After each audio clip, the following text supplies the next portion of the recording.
what keeps you going, right? What makes you, hey, look, because you're brilliant, right? You could be somewhere else in the corporate world making, a lot of money. What keeps you in the fight?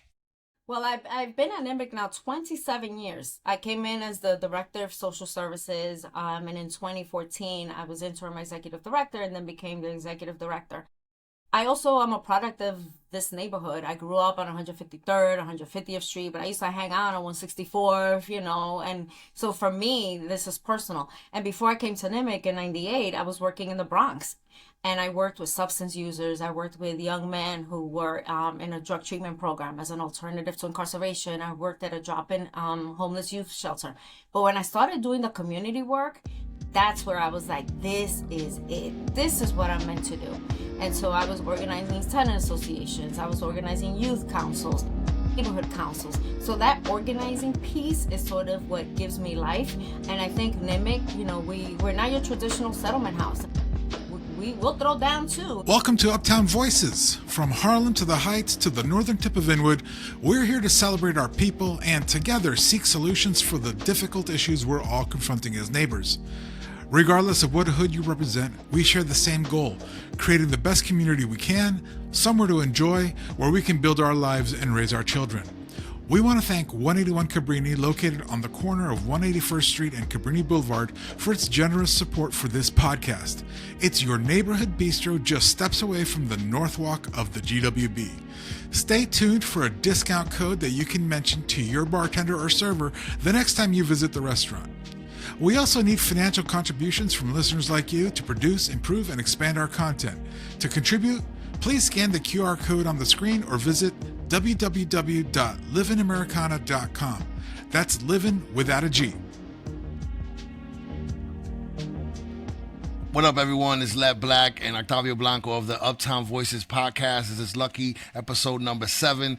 And we have my sister, the incredible, the powerhouse, Uptown, phenom, Maria Lizardo, who's the executive director of the North Manhattan Improvement Corporation. Maria, how you doing, sis? How's it going? It's going. It's hot out here, but hey, it is summertime. Yeah. That's right. We're in the last day of a heat wave. Octavio, what's up, brother? How you doing? I'm doing pretty good. Also dealing with this heat, but I haven't left the house, so I'm all good. I got the AC cranking, and if the audience can hear it, sorry. Yeah, they're gonna have to deal with some ACs. But let's get to it, Maria. I know NIMIC has been around since '79, if I'm not mistaken, right?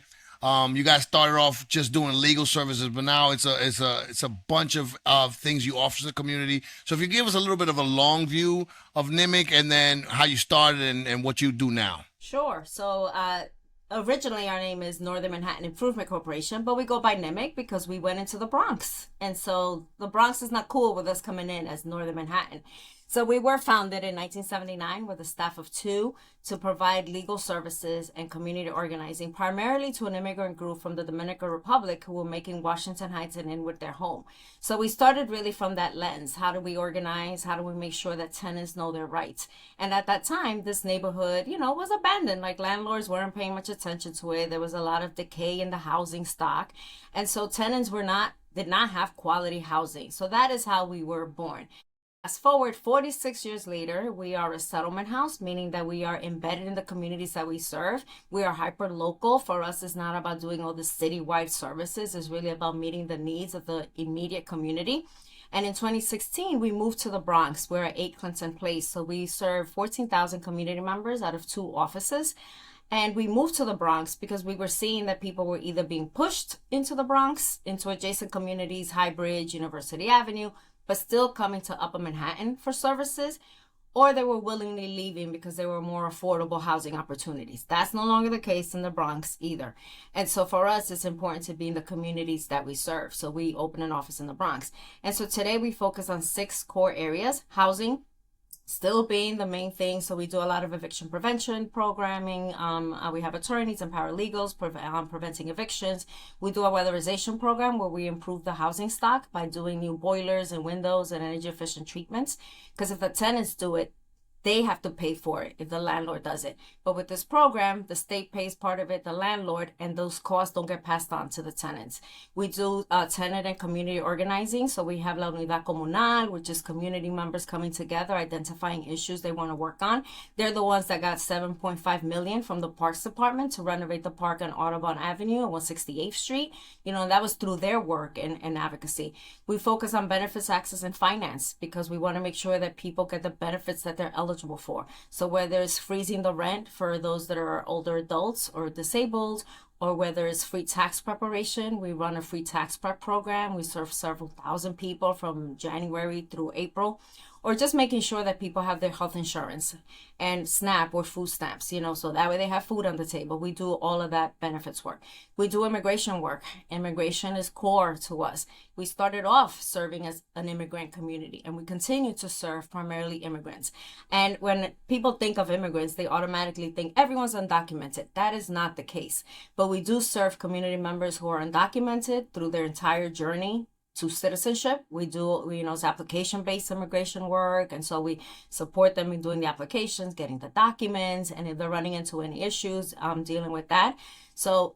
But we also have a domestic violence practice where we work with survivors of domestic violence because there are special immigration benefits for them. And so we want to make sure that they, who are also very, very vulnerable and at the hands of their batterer, have an immigration path to some kind of status. And so we do that work. We do education and career services. So we work with young people as well as adults. So we do education, English as a second language, adult basic education, and GED, as well as the workforce piece, job readiness, interview, mock interviews.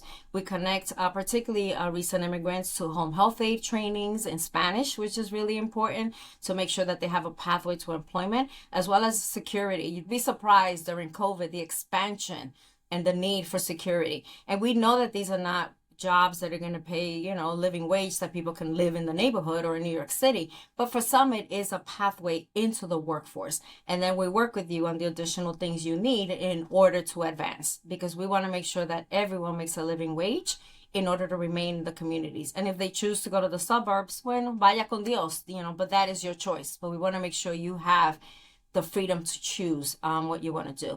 We also focus on health. And so we have a community health worker program. And these are community members that are community health workers. And it is a partnership with New York Presbyterian. And they work directly with families, whether it's kids who are asthmatic or adults who are diabetic, to really change the way they view their health and reduce the number of incidents in the emergency room. We want to make sure that they're healthy. So there's a lot of education that goes with the families and referring them to additional services that they may need.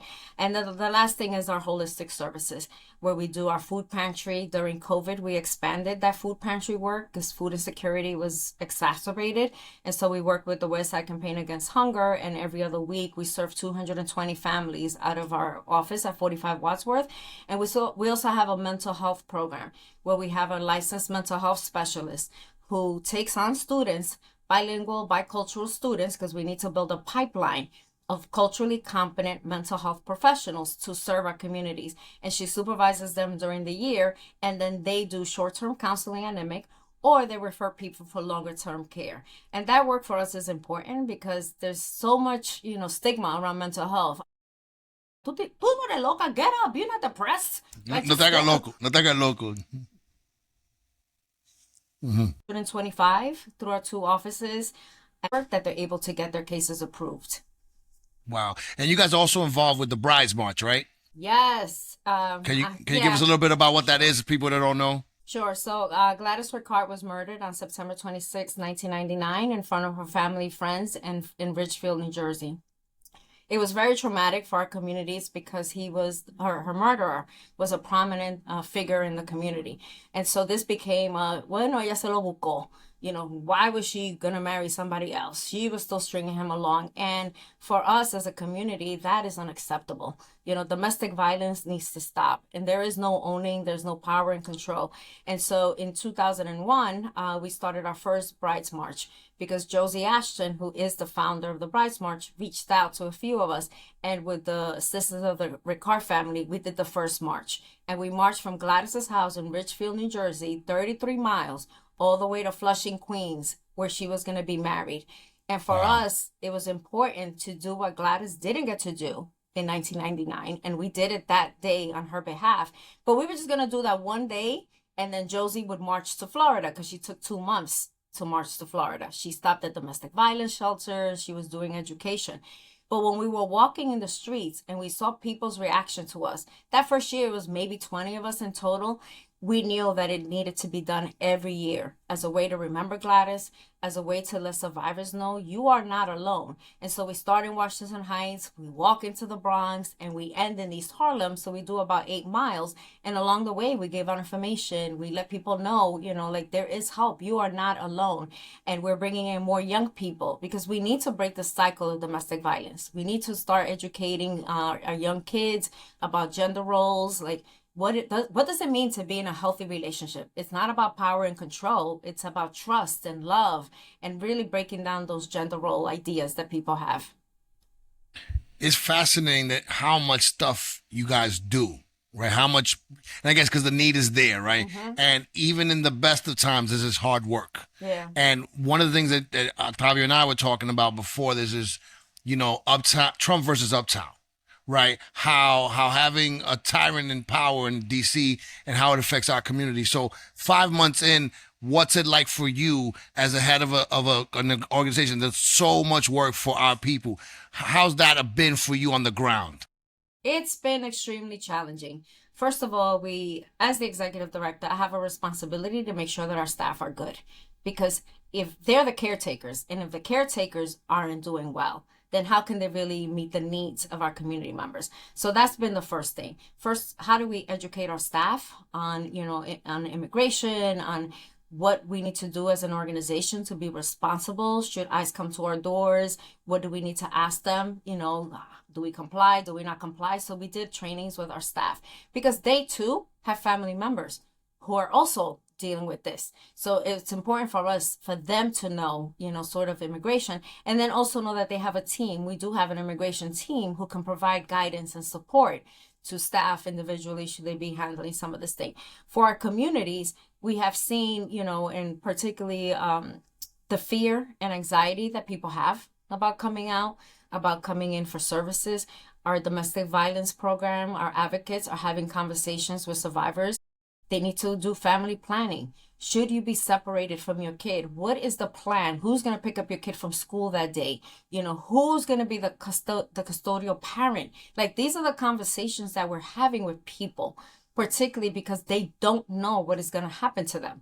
And so these are really, really, really sensitive and troubling times. As an organization, it's like we spent about $26,000 on new doors, because that way you only push out and you can't get in that way. And the only way you can get into our building is through the side that security is in. And so even that we had to think about, how do we make sure that we're protecting our people? And so our doors aren't open like they used to be. We've had to close them more and make sure that everyone goes through security. So that way we can screen who's coming in, who has a purpose for being here. And that's different for us, because we're used to open doors. Venga todo el mundo. We're open from like 8 a.m. to 10 p.m. Vengan. And now we can't be as open because we don't want to be an entry point for enforcement to come in. I just never contemplated the idea that you have to replace doors, right? And that you have to close doors in a sense, right? That is mind-boggling. So when did you come? I mean, I'm assuming, because I know you, Maria. So when since you probably been planning since November, right? Right. We thought we were ready. We were not as ready as we thought, because 2.0 really came ready with a lot of executive orders that were already pre-planned. 1.0 was different. 2.0, we weren't as ready for 2.0. We thought we were ready, but we were not ready at all. And not just NMIC. I think all organizations, everybody, that officials, people were not ready. It's funny you say that. Yeah, it's funny you say that, because one of the things I say, my daughter was repeating it to me not so long ago, was one thing I say is that it's a failure of imagination on our part of how bad these people can be. Right? You think they're not going to go that bad. But again, you have Stephen Miller, right? And it's just, it's interesting how you guys adapted. But I want to ask you before, what keeps you going, right? What makes you, hey, look, because you're brilliant, right? You could be somewhere else in the corporate world making, a lot of money. What keeps you in the fight? Well, I've been at NMIC now 27 years. I came in as the director of social services, and in 2014 I was interim executive director, and then became the executive director. I also am a product of this neighborhood. I grew up on 153rd, 150th Street, but I used to hang out on 164th, and so for me, this is personal. And before I came to NMIC in 98, I was working in the Bronx. And I worked with substance users. I worked with young men who were in a drug treatment program as an alternative to incarceration. I worked at a drop-in homeless youth shelter. But when I started doing the community work, that's where I was like, this is it. This is what I'm meant to do. And so I was organizing tenant associations. I was organizing youth councils, neighborhood councils. So that organizing piece is sort of what gives me life. And I think NMIC, we're not your traditional settlement house. Like we will throw down too. Like, vamos, ¿qué vamos a hacer? And so for me, I found a home here and I found like-minded people. So our staff keeps me going, like our board of directors who are volunteers. And don't get me wrong, sometimes I'm like, oh my God, why do I have 18 bosses? But they push me to do better. Our community members, I mean, when I hear about, like, this past year, we got 10 GEDs, like 10 young people got their GEDs here. And that, for me, that is why we do this work. When I think about Joey Fernandez, who lived down in the towers on 178th and had dropped out of high school and got his GED here, and then we helped him get into LaGuardia College. And now he's a diplomat in Mexico City. That's right. Joey Fernandez. And he just did his 2-year stint in the Philippines. Like, that is why Amazing. I do this work. Amazing. That's incredible. That is incredible. And what's your background? Like, is your family? Do you come from a family background of people that have been in service for the community, or is this something that's just something that you discovered on your own and that you decided, I'm going to make this my mission and my life, because it's got to be all encompassing? Mm-hmm. Yeah, it's not a career, right? It's a calling. No, it's a calling. It's a calling. Well, thank you for asking that. I'm actually the daughter of an undocumented and illiterate immigrant who came to this country in 1965 from the Dominican Republic, un campo con la isleta. And she came here with my abusive father. And my mom used to work in factories, and she taught us the value of an education, but she also taught us the value of being in service. And there was a nonprofit at 540-542 West 153rd Street called Project Basement, and we lived down the block from there. And they're the ones that connected us to services. I used to eat grilled cheese, because we used to get the government cheese, blocks. The big block. The big block. God, the best cheese ever. All the time. They did my first summer youth application. I worked at a camp. Then they hired me for the after school program. My mom went from working in factories to being the cleaning woman there. And by the time she died, my mom was a tenant organizer. She had gotten her GED in Spanish, and she knew how to drive. I didn't drive when she was out there, but she had a license. And so I know the power of this work. Like, this work can transform people's lives, can change communities.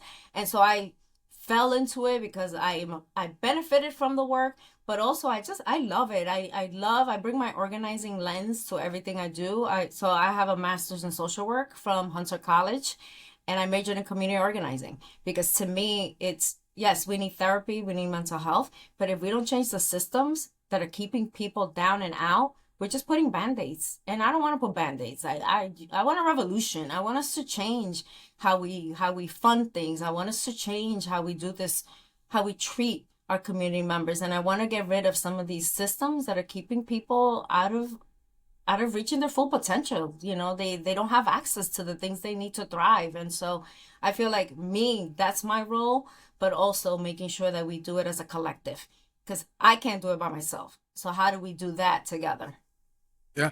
And I think we're seeing evidence of, success. I think that we've seen, it's the pendulum, of course. It swings from left to the right, to the left to the right. But we've seen, evidence of success, of people power, of the community coming together to get things done. The primaries just closed, and now we have Mamdani as the Democratic candidate. So that was complete people power. But also here in the neighborhood, we have interviewed tenant organizers and community land trusts and things like that. And it's an important issue that is sort of also at the foundation of what you do, this tenant organizing. And I feel like we're in a moment, right, Led? Like we were talking about this, how the landlords have retrenched. The landlords have are withholding services, are withholding funding, and they're making life difficult for residents, for renters. And as somebody with community organizing as your foundation and with tenant organizing as your foundation, are you seeing growth in that once again, that residents are coming together and saying, oh, wait a minute, I've been living with this leak for way too long. I need to get this building organized. Is that happening enough? Or do we still have, obviously I think we maybe have room to grow, but like, is this the beginning of a movement really, is I guess where I'm going towards. Yeah. I mean, ineloquently. No, you were fine, Octavio. I think definitely we have more buildings than we have capacity to organize. There's a lot of people who want to come together. And so our organizers, they provide that sort of like technical assistance, because our job is really to help educate tenants. They come together. First of all, before we work with a building, the majority of the building has to want to be a tenant association, because we're not going to work with lead only. This is about building capacity for the whole. And so the majority of the building has to want to do this. We go through a workshop with you. What does it entail to be a tenant association? And then people need to commit. And our organizers will walk them through the process, whether there's a rent strike or whether we're doing HP actions down at housing court, like whatever it is. But the tenants have to commit to it, because we can't do it for them. And our goal is really, we form the tenant association, you get your repairs, and then we can walk away. And should you have an issue again, you know what to do. Like, you know what to do. You already have all the tools in your arsenal, and we can help you here and there, but you should be able now to, okay, vamos organizarnos de nuevo, because the landlord, the elevator's broken, whatever it is. And so for us, we don't have enough organizers to do this work. And what we've done is, in order to maximize our resources, we actually built out a buildings unit where organizers are working with attorneys. So the organizers are organizing the building, and then the attorney is representing the building. So that way we're maximizing our bang in court, because there's a lot of people who have really horrendous housing conditions, and we have landlords who want them out. Now, the other issue that we are facing is the inaffordability. People have not recovered from COVID. We have community members who lost their jobs, who haven't been able to get hired full-time again, or, don't have, the salaries haven't gone up, yet the costs keep going up. And so an affordability issue where we need to really focus on, how do we look at jobs? Where are the jobs for our community members that will lead to living wages? And that's another big piece. City and state don't invest enough in really true workforce programs to help people move the needle. And so that's another thing that we're looking to raise more private dollars. We're looking at to see if we do like a community health worker program for young people, 18 to 24, because that's important. How do we have a career pathway for them? Because they're the next generation. Like, we got to make sure they're able to afford living in the neighborhood. There's a lot going on, a lot. Led, I think now it's time to take a short pause so that we can pay some of the bills, right? You want to tell them a little about donations and how they can help the show? Absolutely. We can't do this without contributions from our viewers. You're going to see a QR code which you can scan, and that's going to take you to a contribution site where you can make a contribution towards Uptown Voices. It's going to be helpful for us to be able to elevate our production. We have dreams and aspirations of doing live shows. We have dreams and aspirations of being on location at our various cultural institutions, and we can't do that without contributions from viewers and listeners like you. And we also can't do that without our sponsors. And this pilot season, this first episode of our pilot season, we are lucky to have a great sponsor, 181 Cabrini. It's our neighborhood bistro. Both Led and I are just steps away from 181 Cabrini, and we love it. 181 Cabrini is located right there on that corner of 181 and Cabrini, just steps 181 and Cabrini. Just steps away from the bridge. So yeah, I love it. Led, you and I were there the other night. Yeah, and We also met there for the first time. You and I, the first time we met, we had like lunch there, and it's my local bar now. Like since I live, you and I both live like right around. It's my local bar. I spend a lot of times there. James Lee, the owner, is just an incredible restaurateur. Right, I think he's a great guy. He's super funny, but like the food is on point. It's a place also where I watch the Knicks games. Right, so please hit up when it Cabrini. It is really one of my favorite spots. But yeah. What they want Cabrini. The sangria is amazing. Everything in it. Oh, and you have to try the coconut bread pudding.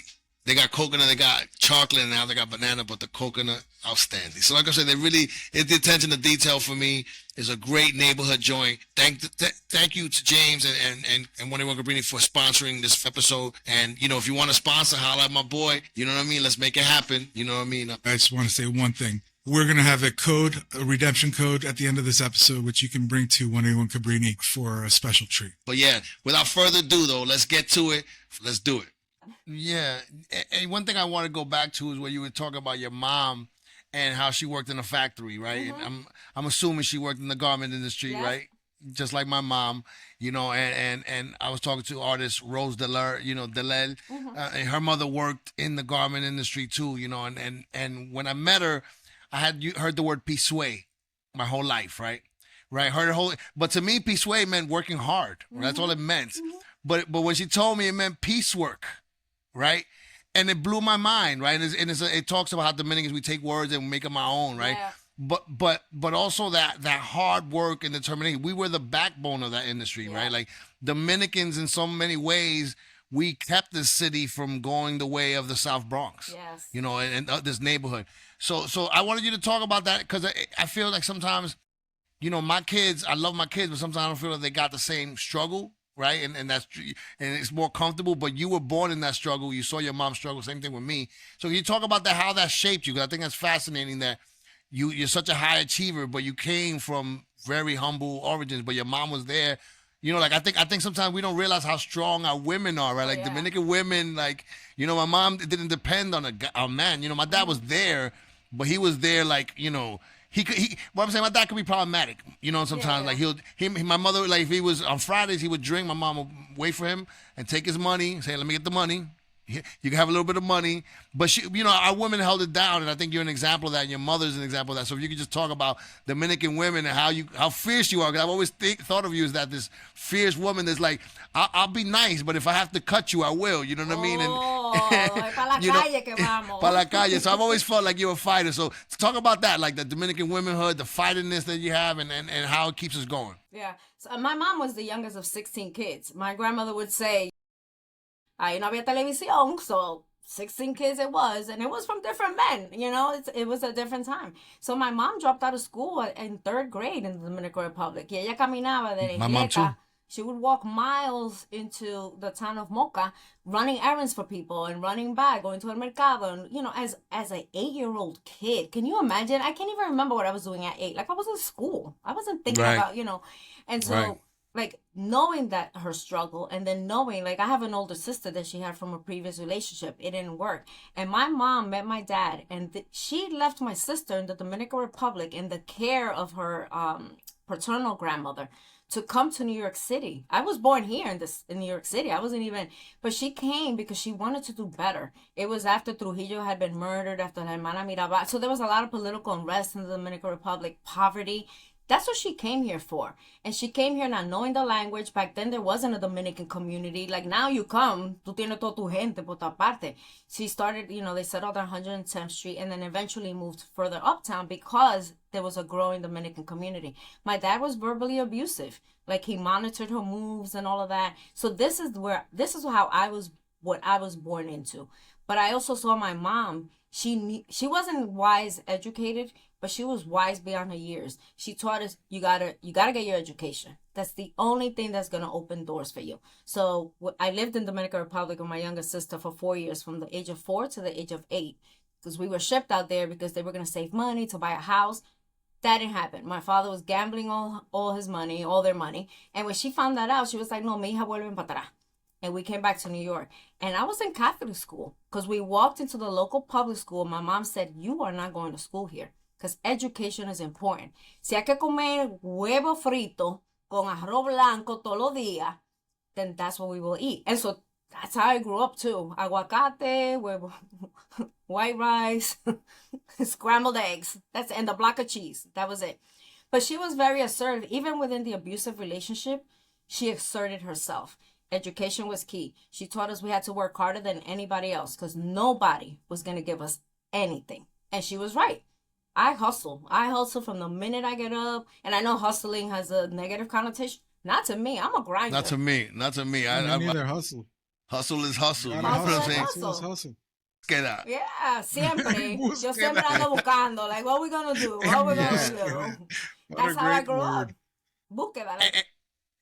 And it's funny because, you know, NMIC, I would think takes 150% of your time, right? But then you do so much other things, right? You're involved with the Dominican Day Parade. You're involved with so much other things. Tell us some of the other hats you wear. Yeah. Oh, but let me finish on my mom. So she taught us the value of education and hard work. And then she taught us to be of service. She taught us that we all have a responsibility to leave this world a better place than how we found it. And so I take that to heart. And when I was 16, my mom decided to leave my dad. And that's when I saw her blossom. And that takes strength and courage. And me and my siblings are where we are. And her grandkids are where they are because of the sacrifices she made. Because she didn't take any bullshit. And she knew that she had a voice, and she found it. And she found it through this organization called Project Basement that let her know, no, you are powerful. You are strong. Tú eres una dominicana fuerte. You can do this. And that's how she was able to elevate herself, but also her legacy. Her legacy is that. You know, I could be in a campo somewhere in the Dominican Republic, and I'm not, because she did that. And then she taught us. Her daughters, somos todita luchadora, you know, en búsqueda siempre.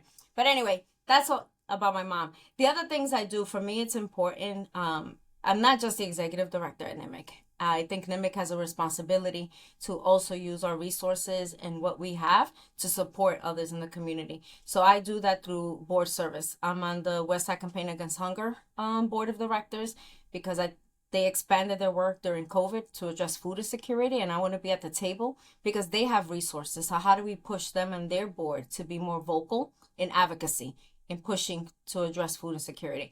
I'm also on the Riverside Park Conservancy Board because Riverside Park was my backyard growing up. That's where I went, along the rocks. My mom didn't let us hang on the stoop. Pa'l parque, vamos, montar bicicleta pa'l parque. And so for me, when I see the park and I see how nice it is, like 110th down, and then it's not as nice when you come uptown, that's unjust. And I'm not going to allow that. So I joined the board so I can push for improvements uptown. How do we do the tennis courts up here? How do we do the basketball courts here?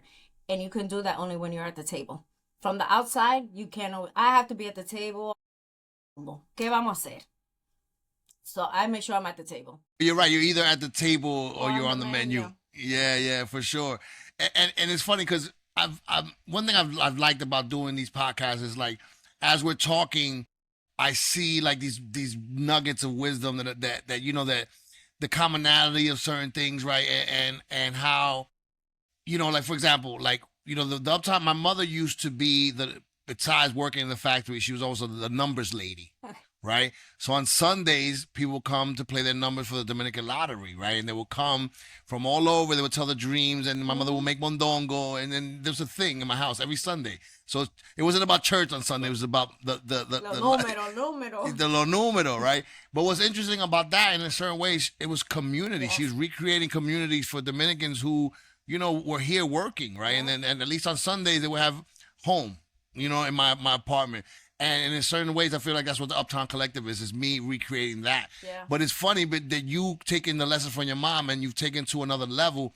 And it's about, you know, her mom empowered herself, empowered you, and now you empower the community, you know? So I really love that you're so dedicated to that empowerment, because that's what you're doing, right? Yeah. And I'm not so sure it's like empowering, because people have power. Like we all have it. We all have it within us. It's really, how do we give you access? How do we change circumstances so you can exercise that power? Because it's not doing for, it's doing with. And that's how I live my life. Like, I want to do things with you. Vamos, let's hold hands. How do we get to the next level that we need to get to? And when you come to that approach, when you approach things in this work from abundance, I approach this work from a place of abundance, not scarcity, right? There is enough for everybody. Do you know how rich this city is? Do you know how rich the state and this country, how rich we are? And yet we're out here fighting for crumbs. Like, oh, no, I want that program. No, you want. No, no, no. There's enough for all of us. And so for me, it's about abundance. How do we take advantage of that abundance? How do we make sure our community members have access to that abundance? Because that's what they need in order to have access and opportunity, and they're going to thrive. Like, all we need is to give people opportunities. Yeah, I love what you're saying. I mean, it sounds to me like what you're saying is that what you really are doing is also activating people, right? You're activating their power. They have power, but it's like activating, hitting the switch. Okay, it's Knowing they turned have, on right? now. Yeah. You know now you know you have it. I'm telling you, you have it. Here's how you activate it. Now get to working. And so I think that a lot of people, since the pandemic, and then also since the new our new president, there's been a lot of activation. You know, a lot of people are getting connected. They are feeling the urgency, because oftentimes the thing that really ultimately activates us is when something happens to us, to ourselves. And so I wanted to talk about that, about the youth, and in particular the youth, and how your organization and you at NMIC are connecting to the youth, but then not just the youth.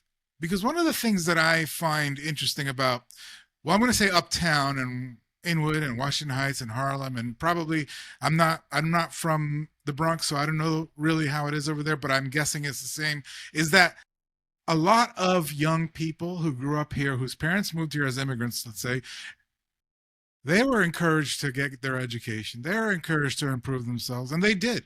And they went to get their education.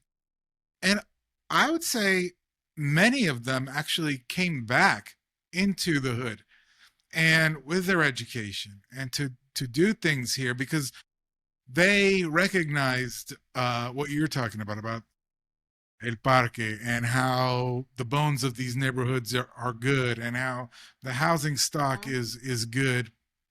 What I want to ask you, are those folks who are back and who are educated and who are, doing their thing, do you find that they're activated too? Or do we need to make sure that we're not forgetting our responsibility as the children of immigrants to improve where we live? Because I know that I've probably fallen into this myself, of like thinking selfishly, but it's a reality to stay above my head above water. Sometimes you're like, oh, well, I can't deal with that right now because I got to take care of me and my kids and my things.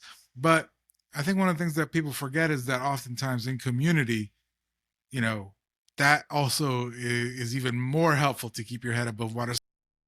I guess it's a long-winded way to ask you, is the youth and the young adults, are they connecting with NMIC and other groups, and what, how can they, and if not, how can they, what can they do? Yeah, I think the young people we serve are young people who the education system has failed them. And so they either dropped out of school or were kicked out of school. Some of them don't have, the familial support systems that they need in order to go back to school. So those are the young people we're working with. And I'm amazed sometimes at the things that they go through, and they still show up to class. And they still show up, for a training opportunity. Because some of them are homeless and they're couch surfing and they're staying con el amigo, con la amiga. Like, this is their reality. So it's hard for us to activate them in that sense of, like, you're going to do for your community, because they're just trying to make it through the day. They're trying to eat. They're trying to find a place to live. And so for us, our work is with them is focused on that. And then once they're at a more stable place, we add in the other layers of stuff. So we do, voter registration. And I think this is where we're failing, right? We're like, oh, we registered 50 people to vote. We pat ourselves in the back and we're like, yeah, I did my part. It has to go beyond that. We register people, but then how do we keep them engaged, right? So that they recognize, the importance of local politics. So they come out to vote. Because when I see some of these numbers, they're so low that I'm like we're electing people on a few thousand votes. and then we're electing people and you don't know what their platforms are. You don't know the decisions that they make when they go to City Hall, when they go to the steps of Albany, how it's going to change and impact your life.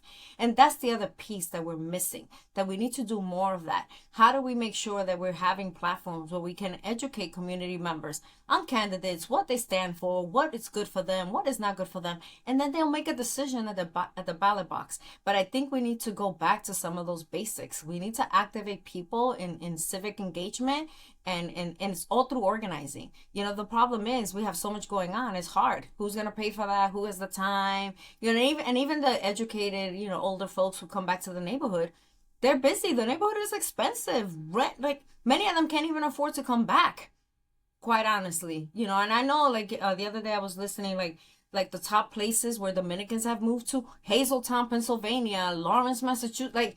We're leaving the city because we just can't afford it. When I go to Albany and I run into Dominicans, there's a large Dominican community in Albany. Es más barato, aunque pasen frío, but they're like, I can park my car, I rent a house, I own a house. So I think we have a long ways to go of activating people in a way that will be meaningful and sustainable. Because we activate them for elections and then we move on to something else. And it's funny you say that, because it was heartbreaking for me, and I know it must be heartbreaking for you to see so many of our people, especially the men in our community, vote for Trump, right? Like in a way that we help to bring this onto ourselves. What were your thoughts? Because it's known. Not, of course, we didn't overall vote for Trump overall, but a good chunk of our community did, and a lot of the men did as well. How does that make you feel? I think for me, the vilifying of immigrants has been really hurtful, because I think we've forgotten we're all immigrants, and I think some people are so far removed, and it's them and it's us. Right. And it's not about them and us. There's enough for all of us, and we all play a role in communities. I often tell people, they're taking our jobs. My son, he's about to be 25, is not going to be upstate picking apples. I can tell you that much. Mm-hmm. Right? He is not. So they are not taking anyone's jobs, because these are the jobs that Americans don't want to do. They're hard, right. They're this, they don't know, blah, blah, blah. Yeah, so waking up at 4 o'clock in the morning to milk a cow. No, I don't think so. Exactly. And so for me, I think that's been the more hurtful part when I've been in these conversations, and Dominicans too. I know, porque yo están aquí cogiéndolo todo. Taking what? What are they taking from you? Right. You got here 2 years ago. What are they taking from you? Or even if you got here 20 years ago, you were an immigrant too. And so that lack of empathy and the lack of seeing others as human, I think that's what I'm struggling with. And the whole narrative. I think that narrative of abundance that you bring into the table here is so important, because in this society, I do believe that we've been living in a narrative of a zero-sum game. If you get something, that means I'm not getting something. If I get something, that means you're not getting something. Yeah. And that's just not the case, especially in a place where, sorry, but you've got billionaires that are floating into Venice on their $500 million yachts and spending $30 million on a wedding. And then I'm just happy to see that the people of Venice rose up and said, not in my house, but with this idea of abundance, I think we have to talk about that, because the abundance is there. It's a distribution that's the problem. It's funny you say that, because I saw someone post a comment, because again, I really go hard. I'm very anti-Trump on my page, right? And I get a lot of pushback. But someone put a good comment. It was like, the biggest enemy of a Latino without papers is a Latino with papers, right? And I mean, that, but it's so true, and it's so hurtful, right? Because at the end of the day, I understand white people being told, hey, those people are coming to get your jobs, right? And then you're not really being that educated and not that informed, and they do look different, those people, and you say, okay, those people, that makes sense, I could get that. But when you're the other person, when you're part of the other group, but you just have papers, for you to think that, so that really bothers me. I know that has to bother you, Maria, so can you talk a little bit about that? It bothers me how you have people with this lived experience talking about other people as an other. And so what we've done here, like I said, we've done workshops with our staff. We also do a monthly, at the end of the month, I think it's the last Thursday, we do a virtual webinar on immigration, just so people can, learn about their rights, but also, be informed themselves, so that way they can inform their neighbors, because we know that people aren't coming out to get this information. And so we use these opportunities to have conversations. And I think that's the other piece that we lost during COVID. Like, people want to hide behind social media and say hateful things and say whatever the hell they want. They want to be on their screens at home, and people don't want to have conversations and debates. Like, I'm all for debate. Let's hash it out. Vamos a hablar, right? But I'm not going to go back at it with you on social media because you're posting these hateful things. And so we're trying to really infuse conversations, like we have conversational classes for those that are learning English, like, and having conversations because I'm bored and I'm like, I need to see what's happening. Yo quiero ver. I don't want nobody to be telling me, oh, en la 180 quitaron esta tienda. No, I want to see for myself. Yeah. And social media. I love social media, don't get me wrong. But I think people hide behind it to spew what they want, and they don't want to have conversations. Yeah, no, and it's true. And I also think the propaganda has been so effective that I think that it's not even really how they feel, right? So, quick story, there was a young person that stole a Honda and was chased by the cops on Dykeman. It was a few weeks ago, and he died in a fiery crash, and the police just kind of walked away. And I was surprised how many Latinos were like, he deserves that. He stole a car. And I'm like, wait a minute, like, that's insane. But again, you wouldn't say that if that was your family member, right? If it was a family member, you say he was a good person, he had issues, but he didn't deserve this. But we could be so cold with one another, right? And I think that's really sad. But I want to go back now. So Mamdani won the primary, right? So he's not mayor yet, and we still got a long way to go, right? But hopefully the hope is that he wins. What would you like to see in a new administration? What dream big? Like, what do you want to see a mayor do for the city and its constituents? So first of all, I think, Mamdani wins. He needs to surround himself with really smart people. Like, I always say, like, I surround myself with people smarter than me, because you bring different talents and skill sets. So surround himself with smart people, with experience, with no experience, who dream big, who can really help him map out what he ran for, and which was affordable housing, focus on affordable housing. We're losing our neighborhoods. And so how do we make sure that, and I tell you this as an organization that does this work, like, we have people getting evicted, and it breaks our hearts because there's nothing that we could do with some of them. They're never going to be able to afford their rent. That's a reality. They're not gonna, or the building in such disarray, like they're just getting evicted. And so how do we make sure, one, housing has to be a priority? So dreaming big, freeze the rents, but then what do you do with landlords to make sure that they can keep up with the cost of their buildings? But housing has to be a big thing, because we are losing our people. How do we focus on education and career services? How do we make sure that we have pathways for both young people and adults to get a job that would allow them to stay in the city? Because you cannot live in New York with one job making minimum wage. No way. You cannot. And so how does he, and like I said, I don't know what that looks like, but these are two like big buckets of things. And then mental health. How do we make sure that we're addressing the mental health crisis? Because we do. As a social worker, I can tell you, like, adding more social workers, whether it is in schools, catching young people, catching them young to help them deal with some of this. Social workers in more settings. And it's not to do therapy like you're seeing a psychiatrist. It's really sometimes people just need someone to talk to, someone who's not their family member, who's not their mom. They're gonna be like, mira muchacha, olvídate de eso, just sigue pa'lante. Sometimes you just need that support, and that's what's gonna help you to go back to school. That's what's gonna help you to show up in court, and deal with your housing issue.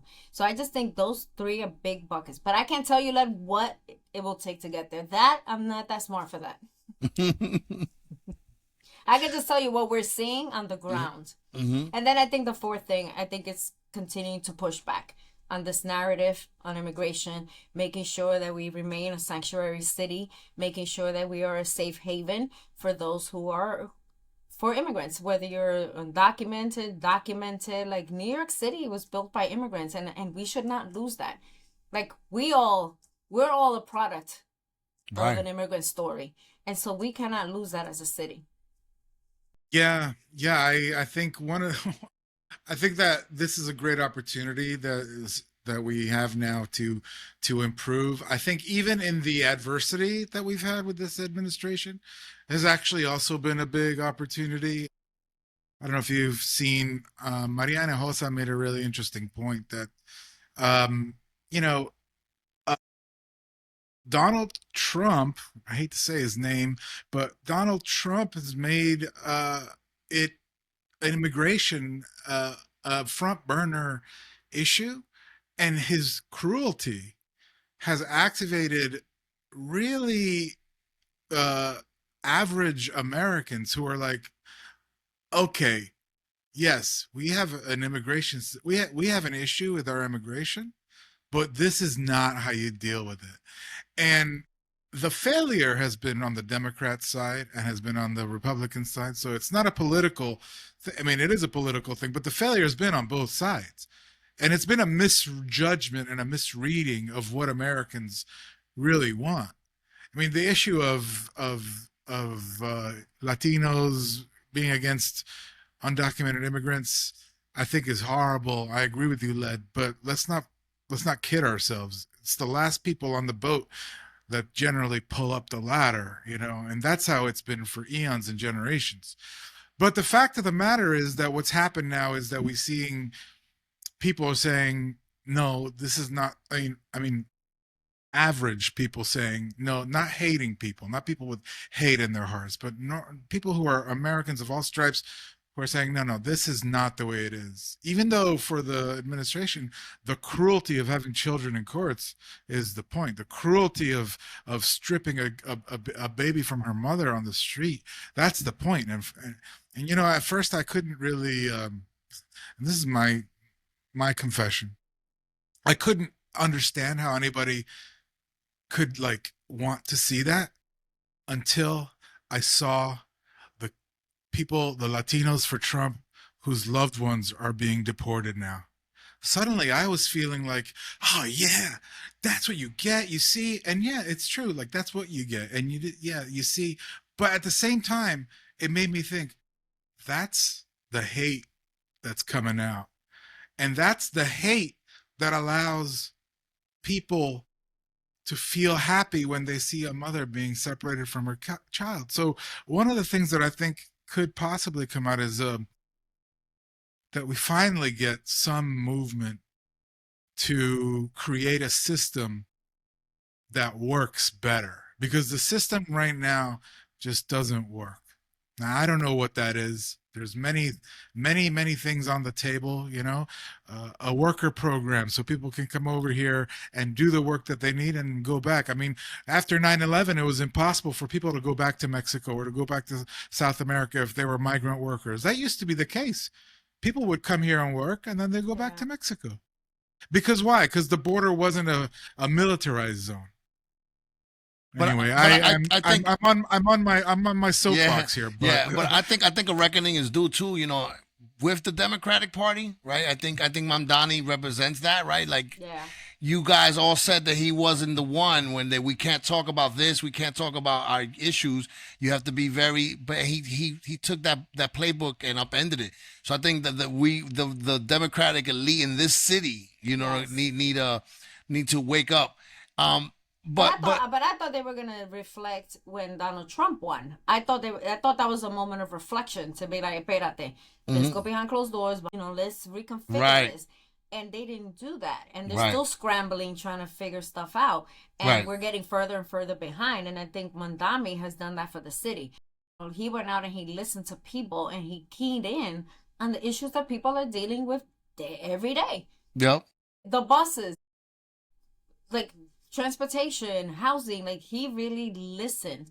And if he can surround himself with people who can really build an agenda that will meet some of this. And let me tell you, it's going to take a lot of work because we're talking about years of undoing some of these systems, right? That's not going to happen overnight. But if Hmm. he can surround himself with some good people who are smart, who can help him move the needle, we will be in a much better place. But I also think about the hope that is giving people, right? I think Hmm. about like for me, it's about hope. Like people like they're excited. They're like, por fin, like somebody who listens to me that, and maybe he won't do everything he did, but that feeling of hope, like, is palpable. Like, you can It really feel is. it. And that to me is even like more important, because people who are disengaged from the civic engagement system, now all of a sudden they're paying attention. They're like, espérate, Yeah. give No, I me agree. people. Yeah, no, it's funny because it was such a boost compared to November, right? November was such a Yeah. blow, right? And it felt good and out of the blue, right? And by doing what's supposed to be done. And also, again, I think this was also a rejection of Cuomo, right? That people we know, right, said one thing when he was disgraced, when he was in disgrace, and now they supported him. So wait a minute. So I'm saying I think the Democrats need to get their messaging on point, right? Yeah. And I another journalist who I respect a lot, Tanzina Vega, had something that says, like, for it's so sexist that a man who has literally been a sexual predator can be suddenly, he's okay now. Mhm. But like a woman who, say, is considered to be like a mean person or quote, bitchy, she can't ever get another job, or she can never, it's like, that is such BS, and that's possible. And the fact that, the Democrats sort of facilitated that sexism is also really infuriating. And you're right, Led. You are right. It is a reckoning for the Democratic Party. And I think that this is the way forward, right? Like, we need to not be so I mean, look, you said it. 1.0 was one thing, 2.0 was another thing. I don't think anybody was ready for 2.0. I don't think the Democrats are ready for 2.0. When you think that we're going to go behind closed doors and reconsider and reevaluate, I don't want to give them excuses, but it has been running full speed. Yeah. And that was the point. Yeah. No reckoning, no Yeah. no reconsidering. Yeah. But Mamdani, but hold on. And one of the things that I think is like amazing and beautiful is that Uptown it seems to be like a litmus test, or a microcosm of New York. And New York is kind of a microcosm of America, because America is not, it's a diverse country. To your point, Hazleton is Dominican, right? There's a lot of Dominicans in Hazleton, making Hazleton better, by the way. Hazleton was a dying community, and Hazleton today is vibrant because of Dominicans and Mexicans and others who went there to rebuild. Hazleton was the birthplace of this sort of like Trumpian immigration kind of idea. That's where, what's his name? Steve King, I think was his name. Forgive me, I don't know what his name is, but I forget. It was a while ago. It was like in the 90s. He was the original bringing, this sort of like Trumpian nationalist view. But Hazleton has thrived now, and other communities like that. So I think, it's so encouraging to see that this happened here in New York City. And it's so encouraging that our community, right, our Uptown, had a big say in this happening. And I think you're right, we weren't ready, but we're not going to fall back on the tried on the old school way of doing things. We're not going to fall back on the Cuomo and God, Adams and his flip flop. I can't even recognize him today from what he was when he was first in office. Again, on my soapbox, but I think that there's positivity that comes out of this, and I think that there's learning that comes out of this. And frankly, Led, I hear you. The Democrats, they weren't ready. They didn't come back, but they know that they need to do something. And the more that they see things like this happening, the more that they'll be comfortable with. But it's not. I'm sorry, Maria, but it's not enough, right? It's not enough. It's we can't have the same guys that got us into the troubles leading us into tomorrow, right? That has to. This is a rejection of blue MAGA. Right, it's a rejection. We don't need those. If the old leaders can't adopt the new ways, they have to go. I'm sorry, Maria, what were you gonna say? No, I was gonna say that I wouldn't be so optimistic that they're just gonna be like, "Oh, this is Yeah. happening. Let's Yeah. reconvene and let's re-strategize." Like, power is power, and people want to hold on to power. Remember, this is about power, and if you have it, it's hard for you to let it go. It's hard for you to share it. It's hard for you to build a pipeline of people to come take your power, and so they have to be willing to let it go and be more inclusive. And if Yeah. they do that, then we can get to a strategy that will lead to change. But until they do that, they're gonna they're gonna be gatekeepers. And Yeah. that's gatekeeping is what's keeping us back because you have people in power holding on to it. Right. Oh gosh, And it's true. gatekeeping. Yeah, because you I look at love it. that. If Yeah, you look it's a at very Cuomo's good campaign, it was the same Biden campaign, right? They didn't make a public appearances, right? They kind of say, "Hey, I'm Cuomo, I'm Biden, vote for me." And then, you know what's funny? If they had delivered mightily, then it might not even matter, right? It didn't matter that Biden, if Biden had delivered on everything he said, it didn't matter if he was not cognizant, right? But he wasn't, right? I think that's the problem, and I think that we need to throw that away, right? We need to move forward. And But I would just say something because I think you might have misunderstood something that I was saying or I wasn't clear about what I was saying because when I mean that there's going to be that the Democrats will change, I don't mean that the old school Democrats are going to change. I mean that the party will have to change, and the party is going to change whether they want to or not because people are finding a way for that change to happen now. So forgive me, I wasn't clear. Like, I'm not saying like, oh yeah, well now the old school is gonna like adopt these new strategies. Maybe they will, they won't. but They won't. We need to get rid of them. They're done. But even if they do, one thing that we know, one thing that you know, Led, because you've been at it for so long, is like what matters is authenticity. If you're not authentic, if you don't believe in what you're saying, in this day and age of social media, people will see right through you. And if we can find people who are authentic in what they believe for the Democratic Party and that represents what the people want, and the people will know how to get that going, and people like you, Maria, and others who know how to organize and who know how to get people together are so key in that, to activate the folks, to let them know you do have the power. That's why I love having these conversations with folks like you and others in our community. Because number one, it's shining a light on the fact that our community has a lot of people in it that have really great ideas and really tremendous power to activate people, to turn on the power that other people have inside of them. Yeah, I'm sorry, and we're doing that with our staff. So for us, it's super important. Besides the services, that we also advocate for legislation and for budget items that support our communities, right? And so we go up to Albany. We'll be on the steps of City Hall. We testify in hearings. But estamos por toda parte. We're there. And so for me, it's been a goal to really make sure that our staff are involved in this. And so this past February, we took a bus and 36 staff went up to Albany.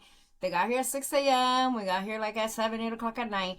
And they went up there because it's important for them to learn in the power that's in Albany and how they have a voice, right? And so they met with legislators. We went on, we went on the $1 million staircase. We pulled the legislators off the floor. Like, it was a teaching moment for them. And this year we're going to take 50 people. Like, our goal is really to build this and then include community members. But we're starting with our staff because a budget is a moral document and we need to pay attention. We need to see where they're investing lo cuarto. Is it in education? Are we doing English classes? Or are you going to cut that and you're going to put it to something else? And so for us, like, we need to be demanding of what we need. And that's why we also participate in advocacy. Like, we push, but we're building that muscle because people need to be aware that these our elected officials are accountable to us. This they is work not for your us. money. Right, they work for us. Yeah. What are you doing con su cuarto? Like, where are you putting Right. it? Are you putting it in eviction prevention services? Or are you going to do some other stupid nonsense with that money? No, it's funny. I sleep better at night knowing that you there fighting for the community. You know what I mean? I really do, Maria. Thank you so much. And if you could tell, how can people get involved? How can people help? How can people donate? How can they volunteer? How do they go about doing that? Sure. So you can definitely go to our website. It's www.nmic.org. And then you can see our list of programs. You can reach out to us. We welcome volunteers, whether it is you want to do conversation classes for English learners or someone, our immigration conversation classes, because they're going to go take the test, or you want to come to food pantry every other week. We're here, giving out food and, really working community members and connecting them with services. And if you want to donate, money is always welcome. No donation is too small. 5 pesos son 5 pesos. We add it to our kitty. But we're definitely here to serve, and we're at your service.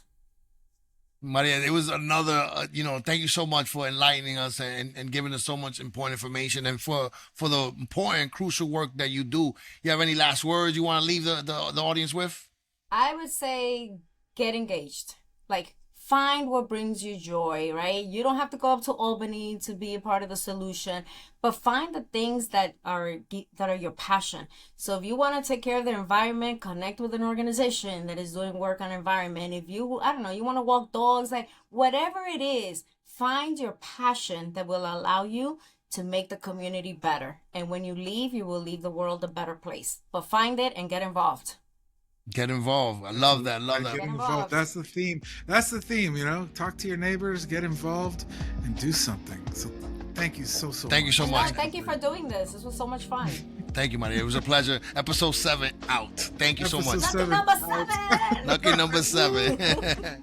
Thank you so much. All right. Thanks for joining us in this episode of Uptown Voices, brought to you by 181 Cabrini, your neighborhood bistro just steps away from the North Walk of the George Washington Bridge.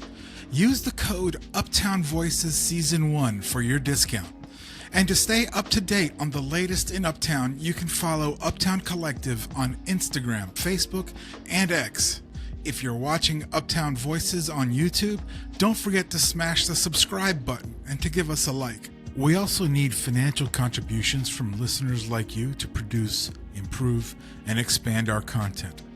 To contribute, please scan the QR code on the screen or visit www.livingamericana.com.